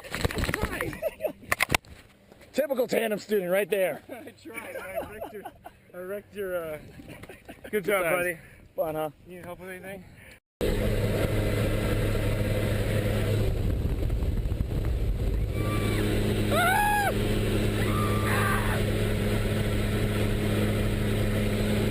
Okay, I'm nervous.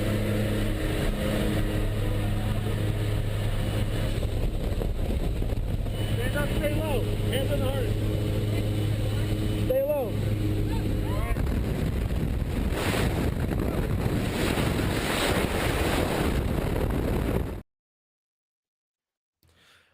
4 o'clock. Only about, 30 minutes before the Vikings and Chargers get to work on, what is this, week 8? Man, it's going quick. 6, 7. 6, 7. Oh, that's how it goes. 6, 7. Oh, yeah. Used to be the halfway point of the season. Not no anymore. longer. No. Chris versus the fans, 833-288-0973. Chance to take out Mr. Ello and some Jerry Seinfeld, or to qualify for some Jerry Seinfeld tickets. Is that correct? Yeah? Yes. Let me read that for you. It is, you will win the grand prize, or you qualify for a chance to win the grand prize. A trip for 2 to see Jerry Seinfeld in Las Vegas, including 2 tickets to the show on April 17th at the Coliseum at Caesars Palace, a 2-night stay at the Flamingo Hotel and Casino, and a $100 gas card. Jerry Seinfeld returns to the Coliseum at Caesars Palace on April 17th and 18th. See Ticketmaster.com for tickets. You know who I want to hear from on this whole gambling thing is the crew, the Charles, Shaq, and Kenny. I wonder what they're going to have to say about it. Well, not going to be any more entertaining than what we said. Yeah, maybe not. But I'll listen to it anyway. I have a feeling that those guys are going to go in on these other guys. have a feeling they are too. Nonetheless, let's play some Chris versus fan. We got enough contestants? We have a few lines open. Let's get into the 833-288-0973. If you had one shot, one opportunity to take down the human almanac himself, Howdy do. now is your time. Listen to me, this guy is dangerous. Now is your opportunity to win a prize. Well, I hope you know what you're in for. Chris versus the fans starts now on 97.3 The Fan. All right, the rules. You have to make it through 3 questions. Each question will get more difficult. If you get the question right, you move on. If you get it wrong and Chris gets it right, you're eliminated. But if Chris gets it wrong, then you move on to the next question or you win. If you're a first-time player, let us know before you get into it. Yeah, the opera field. Yeah, I liked it. Before you get into it, you'll get that question for free. today. I couldn't chime in yesterday. I was too focused on my next read. You have a real issue. Today I'm more reads. comfortable with it. You have a real issue with these reads. No, I have. I have an issue with your response to our failure to make a read. By the way, it's tied 1-1. Right? What? Yes. It's 1-1. When did I lose one? Yeah, you missed it on the 3:15. No. He missed it on the 4 o'clock. No, we just got 4 o'clock just now. Oh, he missed it on the 3 o'clock. The Daily Gambit one. Yes. Damn it. All right. You don't think Chris is pretty competitive? Chris is very competitive. Also, I received a lot of messages that they were really concerned that you were like actually angry at me yesterday for the He was. For the phrasing of that question. He definitely was upset with you. It went away though. As soon as the words escaped my lips. Okay, I'm happy about that, but you were definitely not happy. Anything for a good laugh, Skrabe. Okay, you say that now. Let's go to our first contestant for today. Let's go to, I think it's Jeremy. Hello, Jeremy. Oh, wow. Hello. Hello, Jeremy. Hello, Jeremy. You sound surprised. Well, I didn't screen him because he called in during the open. It's the second time I've ever called here before, but on the first time, I like it. I like it. I like Jeremy's energy. Let's go to question 2. Charles Barkley played for 3 NBA teams. Name me 2 of them. Only 2, huh? Mm-hmm. Wow. 76ers and Phoenix Suns. Boom, boom. Say Rockets? Rockets would have worked as well. Yeah. Question Good job, Jeremy. number 3. This game could be all over. In a hurry. And please, let's hope, because I got no more questions. Oh, great. Lamar Jackson was drafted 32nd overall in the 2018 draft. Name all 31 of the picks before him. Almost. Go, Jeremy. Almost. What QB was taking number 1 overall? And what year was it? 2018. Okay. 2018. Number 1 overall. Quarterback. Quarterback. Quarterback. All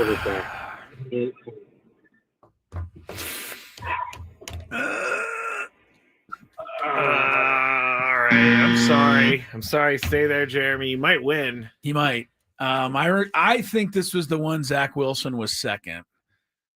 And I'm blanking on Joe Burrow. Wow. Hey, good for you, Jeremy. Stay there. Winner on your first time. That was a little too fresh. Yeah. The Zach, what was his name? Zach Wilson. Zach Wilson. Yes, he was a little later. Oh, he was. Okay. Number 1 pick, Mr. Mayfield.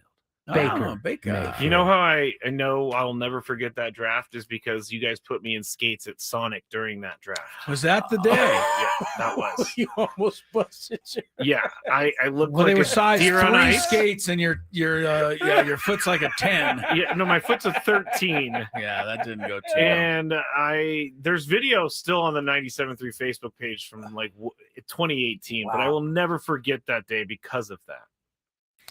That's when you guys got introduced to the nerd slushies. Oh yeah, Quality. Oh yeah, I remember that nice family that came and there was a really nice woman. I hope she's not listening right now because she kept buying me slushies, and I was like, I don't want any more slush. It was like the 4th slushie. Brain freeze all over. I had what I would like to sugar see, high. What I'd like to see is a little Sonic sponsorship of some kind because I love to go there. Yeah, Sonic. I still my go. kids ask about Sonic. I go so often. It is my go-to when I'm really gonna jump off the wagon. The wagon. Well, for you a got night. some opportunity for that. Out of all, you got some opportunity for I got that. a few. This The weekend. wife's away. Sonic may be getting Sonic a visit. play. Yeah. Wait, you get free range on food, and you go to. I'm not. Sounds like you're about to disparaging diss Sonic. Sounds like you're about to diss Sonic. But Can't you go believe to you're going to do Sonic? Sonic. Absolutely. Is there anything better than one of their drinks or dessert things? I think it's incredible. Ain't a And lot the better, Tater that's for sure. tots are way up the list. I don't know where you go. I mean, come Yes, on, Greg, give me one. What's when better? you're off the wagon, where are you going? Where are you going? Not the real wagon, No, the I fake know. wagon. Yeah, and here's the thing I'm with going him. whiskey. He's got the thing with him is he's got so many choices. He's not going to be able to answer.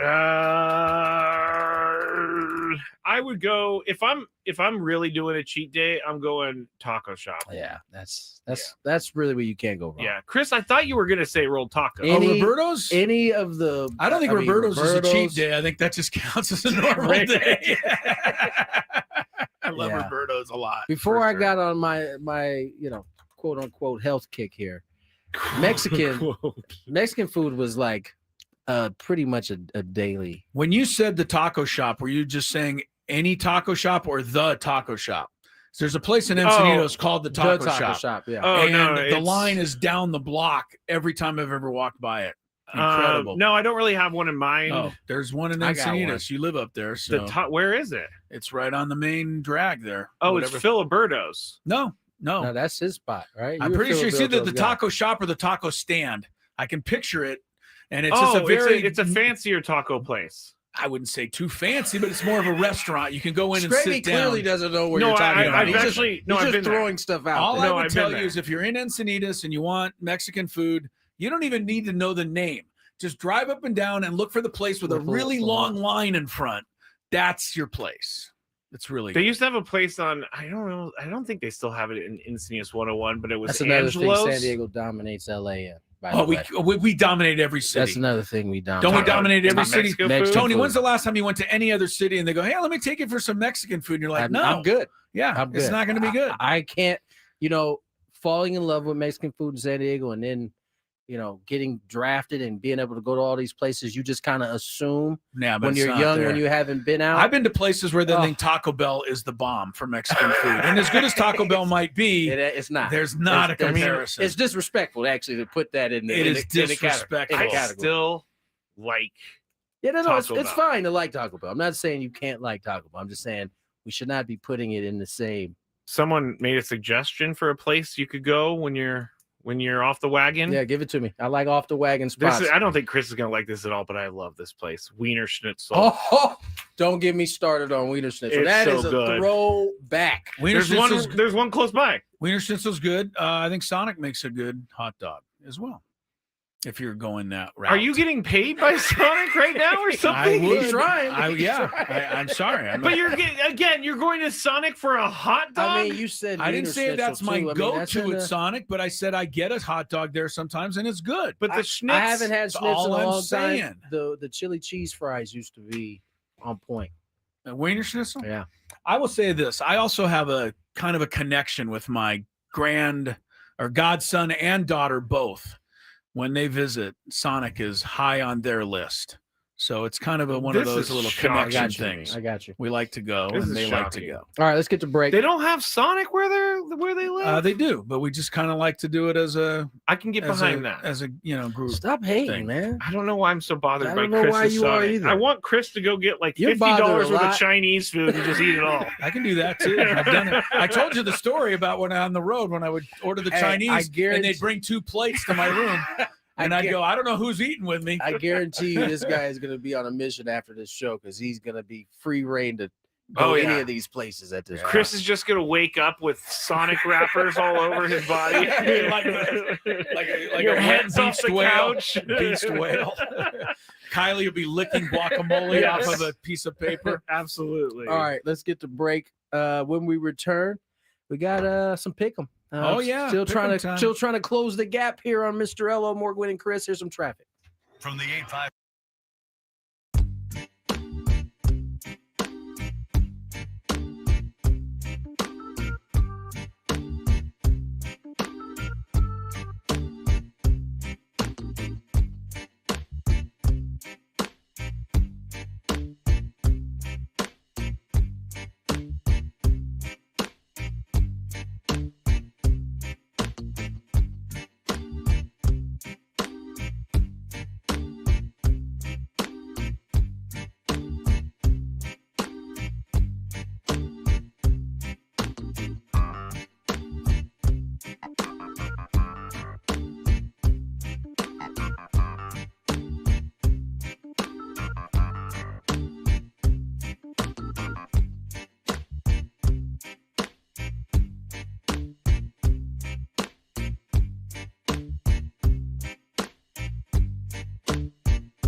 in this segment. It's going to still be NFL Pick 'em, Gwynn and Chris, but it's going to be the speed round because we have to get through it quick. Skraby's not even going to play an open. I lead 49-42, but had the Giants beaten Denver last week, which they should have, you would actually be ahead of me. That's how close it is. That Denver won that game. Denver had to come all the way back to keep me in the lead. I like root against Sean Payton too. Right. Here I go first this week. Indy seems like the automatic. I'll take them for 3 points at home over Tennessee. But I know you don't buy the Colts yet. Nope, don't buy them yet. Okay. But against Tennessee, I do. Yeah, right. Kansas City, I will take. The Washington Monday night game, Guardians, Mariota starting. The Washington Commanders. Yeah, Mariota starting that one. Yeah, 2 points logo. 2 points. I'm going the Falcons. I know I'm not supposed to ever pick against the Dolphins, but this seems like such an easy one. I can't pass it up. I also made this my survivor pool pick this week. Falcons. Tony for 2. Give me Philly. Going Philly against at home. New York. They lost 2 weeks ago to the Giants. I know. That's right? why they won't lose this week, baby. Yeah, most likely correct. All right, my third one. That was going to be my third one had you left it for me. I'll take Buffalo on the road. They got to bounce back after a bye, taking on Carolina. Buffalo on the road for 1. All right. Last one for you. I'm going to go with New England, baby. New England staying with the Red Hot Pats. Yeah, baby. 7 points, home over Cleveland, or 7-point favorite. All right, upset pick here. I think there's 2 really obvious ones this week. I think the Steelers could beat Green Bay Sunday night. And I think that what was my other? Oh, the Bears could beat Baltimore, certainly, even though it's in Baltimore. But I feel better with Pittsburgh. I'm going to give you the Bears if you want it, and I'm thinking you probably will, knowing you. No, I don't. Oh, you're not? I don't want okay, that. I'm surprised then. I'm going to go with a better pick. You think a better one? Give me Dallas on the road. Oh, Dallas taking out Denver Sean again. Payton and his crew. All right, so we're both going for 3-point upset picks this week. I got the Steelers. You got the Cowboys. All right, back to you, Scrabe, for a final salvo here. Foul territory. Oh, you guys are done? Wow, Yeah, that was quicker than I've ever seen in the world. Yeah. I don't know. And you know, it's funny. You're having a wayward words It would have really been something if you would have been sitting there and listening. How do you sit there and not listen? I was trying to do the know how math for the end of the show. When you guys have a segment, You're taking up time. All right, go ahead. Foul territory does great work. They highlighted today the issue with the Anaheim Angels and their air conditioning. Kikuchi, the starting pitcher for their in their rotation, So we're talking air conditioning in the clubhouse. Yes, in the clubhouse. All right. Had kind of complained about this during the season. It was asked and addressed during the press conference of Kurt Suzuki. Start with the air conditioning. The real things that are important in life are making sure your players are taken care of. And Yusei Kikuchi had to go out of his way to go on the record and say, please fix the air conditioning, because they didn't fix it for him in the weight room. There's a back and forth during the Kurt Suzuki intro press conference with Perry Minasian and Sam Blum. He basically acted like he didn't hear the comments from Kikuchi. Does the AC work? We have good amenities. Well, no, but what about the AC? Well, did he say the AC didn't work? Well, yeah, he did say that. Are you sure he said that? Later in the back and forth, he tells him how Pilar said that on Foul Territory, and he's like, he said it didn't work. He's like, yeah, you did. And then he's like, so what's your question? Do you view this as an issue that you need to address in terms of amenities? But wait, there's more. The Angels posted a job for an air conditioning technician today. It's a circus out there right now. The AC is just a new low for me. Nobody else does that in the big leagues at all. Well, there's a million people that work under these standards because they want players to be comfortable. If a player complained, it had already gotten too far. Organizations cheap out. Organizations in general, not all of them, some of them cheap out. For the Angels to not have air conditioning working seems like an owner that doesn't want to set a standard from the top down that everything needs to be taken care of. For who? For the players. Oh, Yeah. the air conditioning. I love how they put a job. There's a whole posting. job. They can't just get some guy in the building to fix it. Apparently not. Apparently not. Wow. I'll tell you one thing. They can have our guy here because he's got it freezing in this room. It works for perfection Yeah, in this it bad does. boy. Yeah, it does. Chargers, Vikings up next. We'll be back tomorrow. Skraby Chronicles will also be We back also got tomorrow. bonus content today. Yes, or going off up air in or whatever. 5 minutes. Gwynn and Chris SD on YouTube. Good night. Everybody.